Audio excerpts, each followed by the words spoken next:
Ever wonder why Freedom Day in South Africa isn't just filled with rainbows and unicorns? We do too. Let's dive into some dark secrets. Freedom Day, celebrated on April 27th each year, marks South Africa's first non-racial democratic elections of 1994. This was a potent symbol of victory over apartheid, a system of institutionalized racial segregation that had gripped the nation for over 4 decades. The day signifies a historic transition from an era of oppression to a promise of equality and liberty. A pretty neat story, right? Well, not so fast. The term Freedom Day itself is laced with irony. Sure, the shackles of apartheid were broken, but the chains of socio-economic inequality, they're still very much around. The end of apartheid didn't magically erase the economic disparity and social divisions, a grim reality that continues to cast a long shadow over the so-called Rainbow Nation. Picture this: you've just stepped out of a dark room into the sunshine. You're free, right? But what if you're still squinting, still struggling to see clearly because the brightness is too harsh, too overwhelming? That's what it was like for many South Africans post-1994. Freedom, yes, but freedom with conditions, with challenges, with a struggle that continued in a different form. Now don't get us wrong, the first democratic elections were a monumental achievement, a turning point to be celebrated. But the dawn of democracy didn't bring an immediate end to the challenges faced by the majority of South Africans. The economic and social divides, the deep-seated racial tensions, didn't just evaporate overnight. Instead, they morphed, changed shape, and took on new forms in the post-apartheid era. So next time you're sipping on a cocktail this Freedom Day, remember, it's not all sunshine and roses.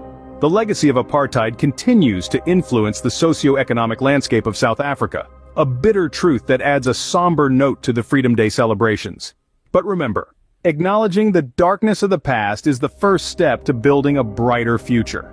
Isn't it ironic that a day meant to celebrate freedom is steeped in a history of oppression? Let's unwrap that one. You see, Freedom Day is a bit like a beautifully wrapped gift with a not-so-pretty surprise inside. It's a day we celebrate the end of one of the darkest periods in human history, yet it's also a stark reminder of the brutal racial segregation and oppression that led to its inception. Oh, the irony.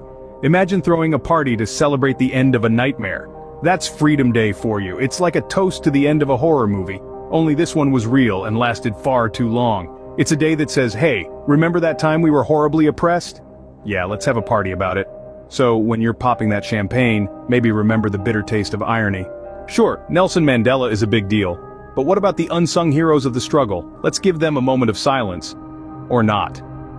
As we delve deeper into the obscure corners of South African history, we encounter a parade of forgotten heroes. Those who dared to defy the norms and fought for freedom, yet their names never made it to the headlines. Ah, the irony. Let's start with the likes of Robert Sobukwe, the founder of the Pan-Africanist Congress. This guy was so feared by the apartheid government that they whipped up a law, the Sobukwe Clause, just to keep him behind bars. Talk about personalized oppression. Then there's Ruth First, a journalist, scholar, and political activist who used her pen as a weapon against apartheid. She was assassinated by a parcel bomb in Mozambique. You know you've made it when your oppressors have to resort to international postage to get rid of you. Let's not forget about Steve Biko, the charismatic leader of the Black Consciousness movement. He was beaten to death in police custody, but hey, who needs a peaceful retirement when you can become a symbol of resistance? And how about Dulcie September? She was gunned down in Paris while investigating international arms trade to South Africa. Clearly, she didn't get the memo that curiosity killed the cat. These are just a few of the many faces that dared to challenge the apartheid regime. They were teachers, students, workers, mothers, and fathers. They were ordinary people doing extraordinary things, and yet they've been overshadowed by the larger-than-life figure of Mandela. This is not to diminish the monumental role Mandela played in the struggle, but it's a gentle reminder that history, like a well-crafted Hollywood movie, often has a lead actor and a supporting cast. The lead actor gets the Oscar, but the movie wouldn't be the same without the supporting cast. So, next time you're raising a glass on Freedom Day, spare a thought for these forgotten heroes. They may not have streets named after them or their faces on banknotes, but their sacrifices were just as real and just as vital. Remember, not all heroes wear capes and or get public holidays named after them. So, apartheid ended and everyone lived happily ever after, right? Wrong. Let's get real about reconciliation. Imagine, if you will, a world where everyone is suddenly equal. No more racial divide, no more social injustice, just one big happy rainbow-colored family. Sounds like a dream, doesn't it? Well, that's exactly what it is, a dream. The reality of post-apartheid South Africa is a tad bit different. You see, when the apartheid regime fell, it didn't magically erase centuries of systemic racism and inequality. It's like trying to clean a heavily stained carpet with a single wipe. It's not going to happen no matter how hard you scrub. In the wake of apartheid, South Africa was dubbed the Rainbow Nation. A beautiful name, isn't it? Conjures up images of unity and diversity, a melting pot of cultures living harmoniously under a single banner. The reality, however, is less rainbow and more storm cloud. The dream of the Rainbow Nation, while noble, is yet to be fully realized. Today, racial inequality and social injustice are still rampant. The wealth gap between the races is staggering. The majority of the country's wealth is still concentrated in the hands of a small, predominantly white minority. Meanwhile, the majority of the black population continues to live in poverty. This is the hangover from apartheid that just won't go away.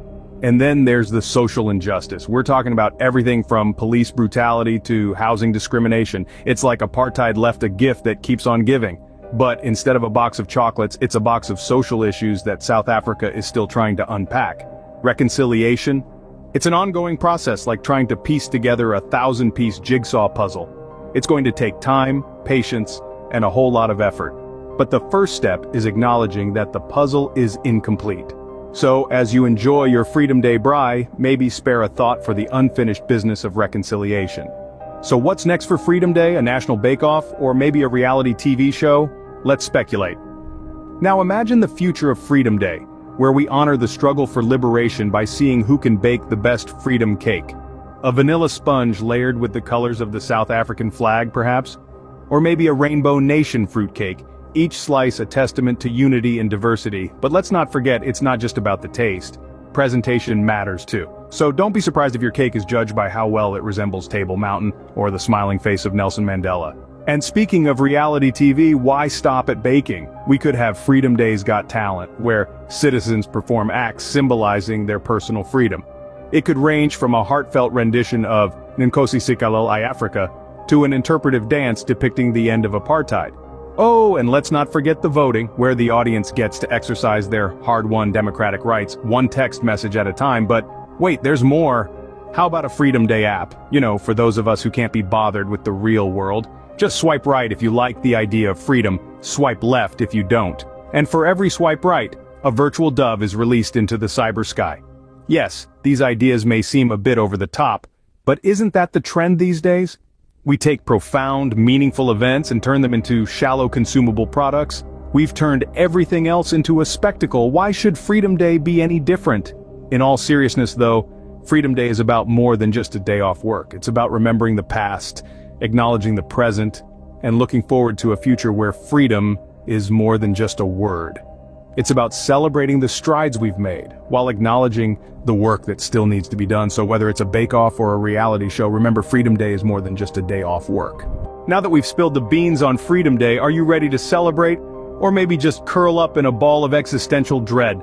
Let's take a quick stroll down the memory lane of our dark revelations. We've unearthed the murky origins of Freedom Day, revealing a story that's more bitter than sweet. We've also dived into the irony of freedom, a concept as elusive as a politician's promise. And let's not forget our forgotten heroes, the unsung warriors who fought for freedom while the world conveniently looked the other way. We've also shed light on the unfinished business of reconciliation, a mission as ongoing as a soap opera. And finally, we've speculated on the future of Freedom Day, a future as uncertain as tomorrow's weather forecast. So there you have it, the grim underbelly of a day that's supposed to be all about freedom and joy. Remember, every silver lining has a cloud and every Freedom Day has its dark secrets. Happy celebrating, folks!